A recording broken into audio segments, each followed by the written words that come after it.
Frères et sœurs, nous sommes sur le clocher du monastère de Silier. Cela nous permet de voir un paysage magnifique et de nous lier aussi à l'Évangile. Il y a deux mots qui reviennent dans l'Évangile de ce dimanche. Voir et croire. Heureux ceux qui croiront sans avoir vu, nous dit Jésus. Ils ont vu Jésus dans son corps marqué par la passion, mais ils ont cru aussi, avec une foi profonde. Et ensuite ils furent remplis de joie, nous dit l'Évangile. Ce qui semble donc caractériser tous les récits des apparitions du Seigneur, c'est qu'on voit Jésus. Mais il faut aussi croire, selon l'invitation du Seigneur. Et croire, c'est plus que voir.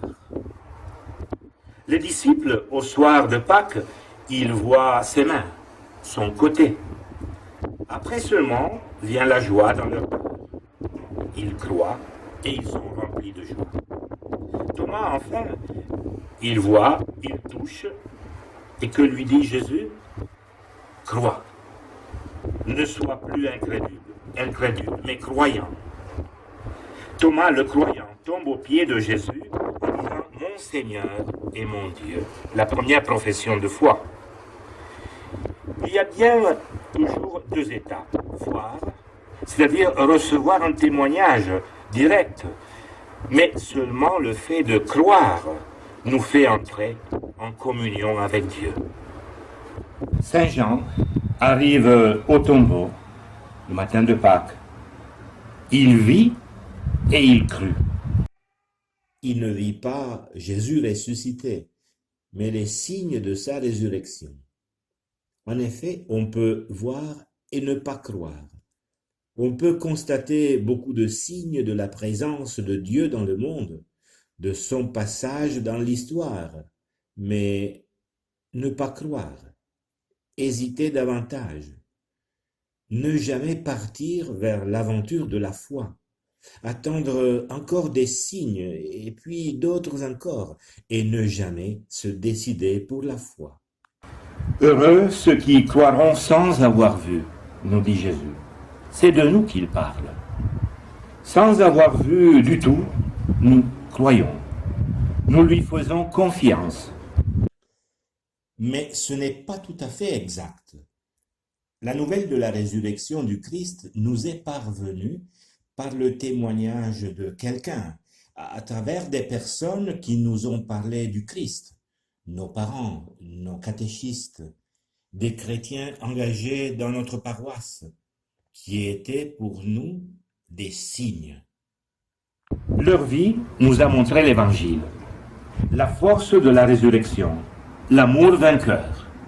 Ils nous ont mis à l'écoute de l'enseignement des apôtres. Ils nous ont montré une concrète vie d'évangile, d'église, de paroisse, la participation à la messe, au sacrement, à la prière avec d'autres chrétiens. Voilà les signes du Christ ressuscité. Ces signes nous ont appelés à la foi, à ce grand dépassement, à cette grande confiance qu'est le fait de croire. Et pourtant, il nous faut parfois être attristés pour un peu de temps par toutes sortes d'épreuves. La souffrance morale, la douleur physique ne nous sont pas épargnés. Les préoccupations, le travail pour pourvoir à notre famille et à nous-mêmes. Nous ne sommes pas encore dans un monde de perfection. Cependant, frères et sœurs, gardons toujours en nos cœurs l'espérance. L'espérance vient en nous quand notre inquiétude ne nous renferme pas en nous-mêmes, mais lorsque notre cœur s'ouvre à Jésus, présent dans nos épreuves, qui porte la croix pour nous et avec nous, pour nous ouvrir des voies de résurrection. Dieu nous appelle à faire de lui notre point d'appui et notre certitude.